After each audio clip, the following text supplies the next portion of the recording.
नमस्कार, मैं हूं आपके साथ प्रदीप आजाद। राजस्थान के उदयपुर में 2 दिन पहले टेलर कन्हैयालाल मर्डर केस। दरअसल अब शुरुआती दौर में जब यह घटना हुई थी तब इसे एक साधारण मर्डर माना गया था, लेकिन जब मामले की तह तक पहुंचा गया और पूरा मामला जब देखा गया तो उसके बाद क्या आप मान सकते हैं कि ये एक सीधा साधा मर्डर केस था? जी नहीं। अब जिस तरीके से यहाँ पर जो पुलिस ने जिन दोनों आरोपियों को पकड़ा है, रियाज जब्बार और गौस मोहम्मद, जिन 2 लोगों को, मुख्य आरोपियों को पकड़ा है जिन्होंने इस कत्ल से पहले अपना वीडियो वायरल किया, इस कत्ल के दौरान जो घटनाक्रम रहा उस समय तैयार किया वीडियो, उसे वायरल किया, और घटना के बाद वारदात का कबूलनामा जो उन्होंने एक वीडियो के जरिए कबूल किया, वो वाकई अपने आप में हैरान करता है। जाहिर सी बात है कि केवल मसला उदयपुर या राजस्थान तक नहीं बल्कि पूरे हिंदुस्तान में इस समय गूंज रहा है। सियासत भी होने लगी है, आरोप प्रत्यारोप भी होने लगे हैं, लेकिन इन सब के पीछे जो नई कहानियां सामने आ रही है और जो खुलासे हो रहे हैं, वाकई वो हैरान करते हैं।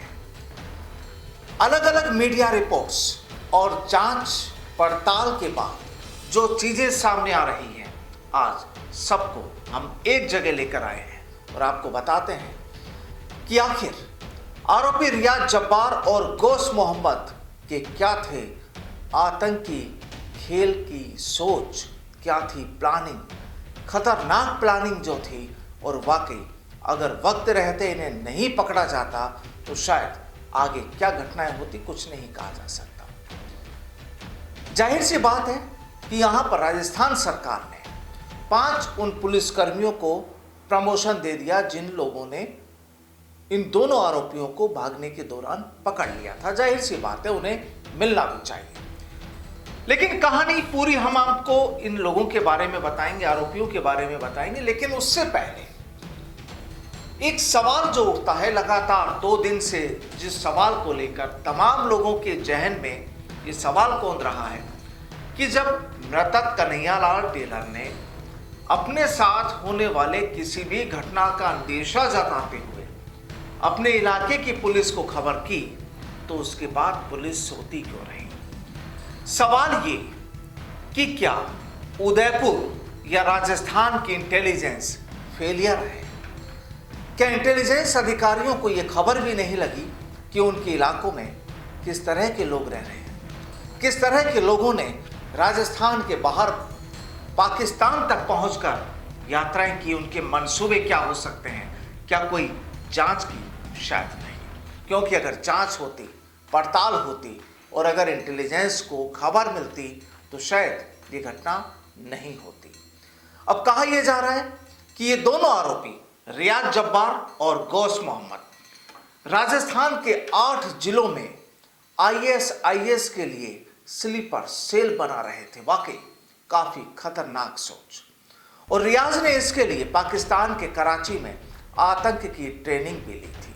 खबरें जो आ रही हैं, खबरें यह है कि रियाज 20 साल पहले घर छोड़कर उदयपुर आ गया था और यहां उसकी दोस्ती गौस मोहम्मद से हुई थी और दोनों ज्यादातर साथ साथ ही रहते थे।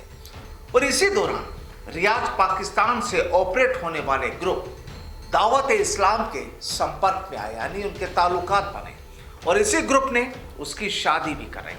दावत इस्लाम के मौलाना ने रियाज का ब्रेन वॉश किया और ट्रेनिंग के लिए पाकिस्तान बुला लिया। दरअसल इस तरह की जब भी घटनाएं होती है और इस घटनाओं को अंजाम देने वाले जो लोग होते हैं, सबसे पहले उनके आका उनका ब्रेन वॉश करते हैं।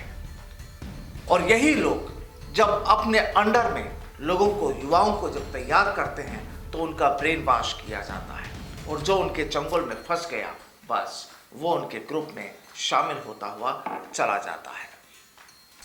अब कहा यह जा रहा है कि जब ट्रेनिंग ले ली रियाज ने तो उसके बाद उसने गौस मोहम्मद को भी अपने साथ जोड़ लिया और दोनों उदयपुर, भीलवाड़ा, राजसमंद, टोंक, अजमेर, बूंदी, जोधपुर और बांसवाड़ा जिलों में गरीब और बेरोजगार युवाओं को उकसाकर स्लीपर सेल से जोड़ रहे थे। और आशंकाएं तो यहां तक जताई जा रही है कि ये स्लीपर सेल ISIS के लिए बनाए जा रहे थे और इसके लिए अरब देशों से फंडिंग भी की गई है। साल 2014 में लगभग 8 साल पहले रियाज और गौस मोहम्मद करीब 30 लोगों के साथ पाकिस्तान के कराची पहुंचे थे और उनके साथ उदयपुर के वसीम अख्तारी और अख्तर राजा भी थे। यहां उन्होंने आतंकी संगठनों ने ट्रेनिंग दी और 45 दिन की ट्रेनिंग के बाद 1 फरवरी साल 2014 को दोनों हिंदुस्तान लौट आए और दोनों दावत इस्लामी और पाकिस्तान के राजनीतिक दल तहरीक लब्बैक के संपर्क में थे। खबरें लगातार अलग अलग हैं, पड़ताल अलग अलग है, हर मीडिया रिपोर्ट्स अपनी अलग अलग है। उसके साथ ही जांच अब इस पूरे मामले की NIA ने अपने हाथों में ले ली है। राजस्थान पुलिस ने इससे पहले SIT गठित कर दी थी और अब जाहिर सी बात है कि गहलोत सरकार ने सीधे तौर पर कह दिया कि NIA अपनी जांच कर रही है और उन्हें जो भी मदद की जरूरत होगी राजस्थान सरकार, राजस्थान पुलिस या SIT उन्हें पूरी मदद मुहैया कराएगी। अब देखिए, जो चर्चाएं हैं, जो खबरें आ रही है, उनके मुताबिक रियाज और गौस मोहम्मद फंडिंग के लिए 2014 और 2019 में सऊदी अरब और 2017-18 में नेपाल भी गए थे और सऊदी अरब में वे सलमान और अबू इब्राहिम के लगातार संपर्क में थे और ये दोनों भी दावत इस्लाम संगठन से जुड़े हुए थे। अरब देशों से मिली फंडिंग से दोनों ने पहले गरीब और बेरोजगार युवाओं की मदद की और उन्हें भरोसे में ले लिया। दोनों का मकसद राजस्थान में स्लीपर सेल का नेटवर्क तैयार करना था और जिसके बाद उदयपुर, बांसवाड़ा, जोधपुर, भीलवाड़ा, अजमेर, राजसमंद, बूंदी, टोंक जिलों के युवाओं को व्हाट्सएप ग्रुप में भी इन्होंने जोड़ा और ग्रुप में ब्रेन वॉश के लिए भटकाने वाले वीडियो डालते रहे। जैसा कि हमने आपको पहले बताया कि इस तरह के जो लोग होते हैं वो लोग दूसरे लोगों को जोड़ने के लिए सबसे पहले उनका ब्रेन वॉश करते हैं, यानी जो वो चाहते हैं वही सामने वाले उनके आदेश को माने और इन लोगों की सोच राजस्थान में शायद आतंक फैलाने की थी।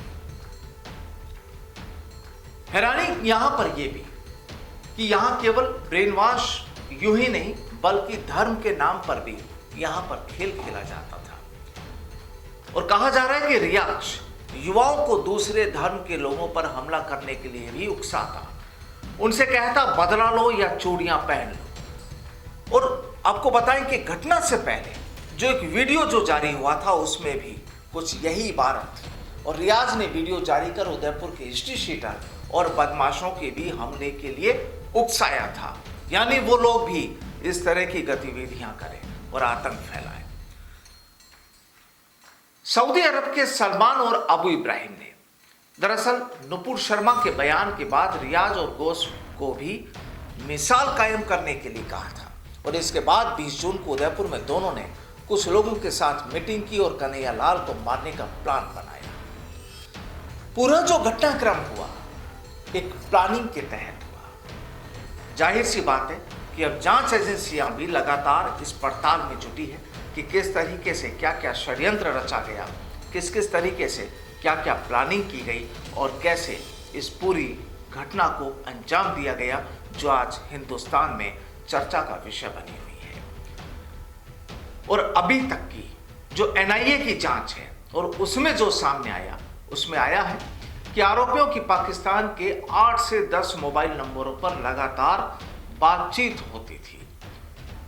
दरअसल यहां पर आपको बताएं कि कन्हैया लाल को जिसे कत्ल कर दिया गया उसे करीब 15 जून से मारने की धमकियां मिल रही थी। पड़ोसी दुकानदार और एक महिला पहले उससे धमकाने आए थे।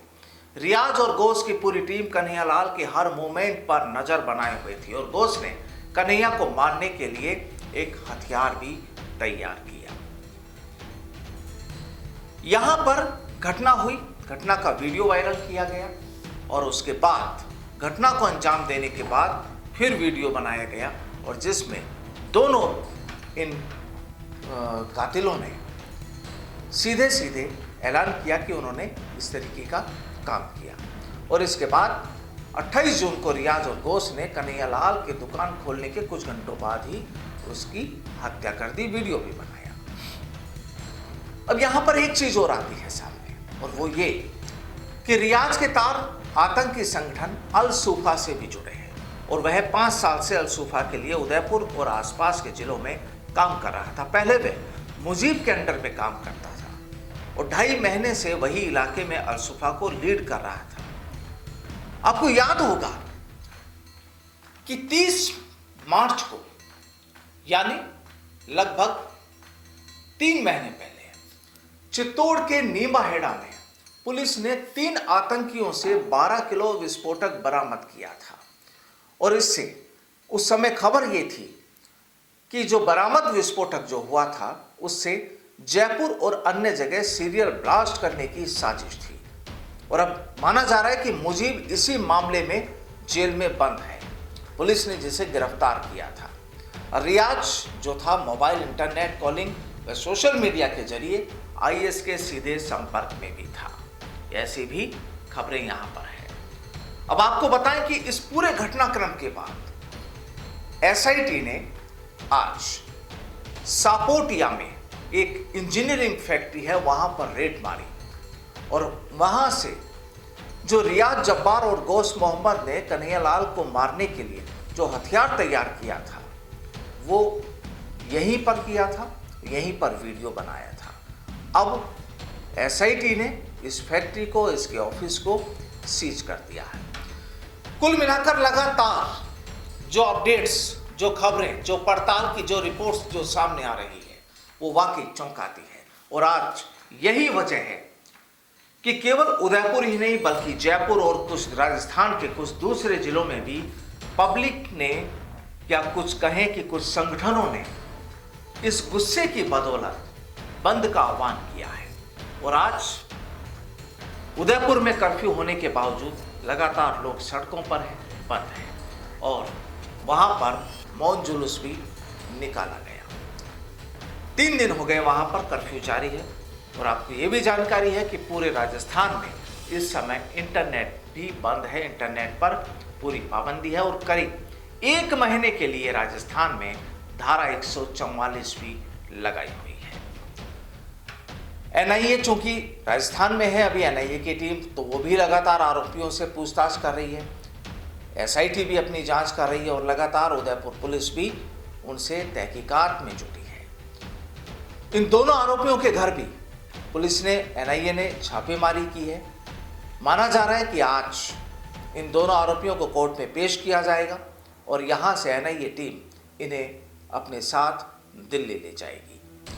अब वहीं दूसरी ओर इस पूरे घटनाक्रम के बाद देखिए सियासत में भी कैसा भूचाल आया कि कांग्रेस के नेताओं ने भी अपने बयान दिए और कांग्रेस के साथ साथ विपक्षी पार्टियों के भी जो बयान आए वो भी सीधे तौर पर गहलोत सरकार को कटघरे में खड़ा करने वाले। और अब खबरें यह हैं कि आज राजस्थान के मुख्यमंत्री अशोक गहलोत भी उस पीड़ित परिवार के पास पहुंचने वाले हैं, वहां पर मिलने जाएंगे उस परिवार से। लेकिन उसके साथ साथ यहां सवाल एक ये भी उठता है कि चूंकि सीएम अशोक गहलोत का दौरा है, उस परिवार के घर जाना है जो किराए के घर में रहता है, वहां पर लोकल प्रशासन ने सीएम की कार्यक्रम को देखते हुए, सीएम के आगमन को देखते हुए चर्चा ये है कि वहां की सड़कें बना दी गई, वहां पर टेंट तंबू तान दिए गए।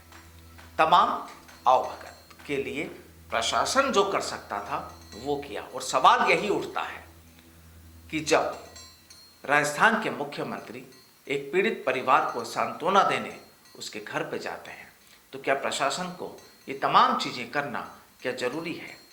सवाल यहां यह भी उठता है कि जिस तरीके से आज प्रशासन लगातार सीएम के दौरे को देखते हुए जो हलचल में है, अगर यही प्रशासन अगर कन्हैयालाल की जो रिपोर्ट थी या उसकी जो समस्या थी, यही पुलिस प्रशासन अगर उस समय जाग जाता तो शायद कन्हैयालाल के साथ ये घटना नहीं होती। लगातार मामले में अपडेट्स आ रहे हैं। 5 पुलिसकर्मियों ने जिन्होंने पकड़ा है उन्हें प्रमोशन का अहम फैसला लिया है सरकार ने। और इन पुलिसकर्मियों के नाम भी बताना चाहेंगे कि तेजपाल, नरेंद्र, शौकत, विकास और गौतम, ये 5 पुलिसकर्मी वो हैं जिन्हें आउट ऑफ टर्म प्रमोशन देने का फैसला सरकार ने लिया है। और आपको बता दें कि कल सीएम गहलोत ने ऑल पार्टीज की मीटिंग भी बुलाई थी, जहां पर तमाम पार्टियों के नेता भी यहां पर मौजूद थे और सभी की एक ही राय थी आखिर में कि भाई शांति बनाए रखें, क्योंकि राजस्थान अमन चैन का राज्य है, उदयपुर अमन चैन का शहर है। लेकिन अब जो तस्वीरें जो सामने आ रही हैं, जाहिर सी बात है गुस्सा होना लाजमी है, लेकिन गुस्से के साथ साथ अगर थोड़ा सा जोश में होश ना खोएं, राजस्थान है एक अच्छा राज्य है जहां पर अमन चैन बेहद जरूरी है। आने वाले टाइम में जो कुछ संगठनों ने यह ऐलान भी किया है कि आखिर अब 3 जुलाई को जयपुर में एक बड़ा प्रदर्शन होने की भी खबरें हैं। तो कुल मिलाकर गुजारिश यही कि अमन चैन कायम रहे, अपना विरोध दर्ज कराएं, गुस्सा जाहिर करें, लेकिन उस गुस्से से किसी को नुकसान ना हो और वापस फिर कोई ऐसी इबारत तैयार ना हो, बस ये ध्यान रखें।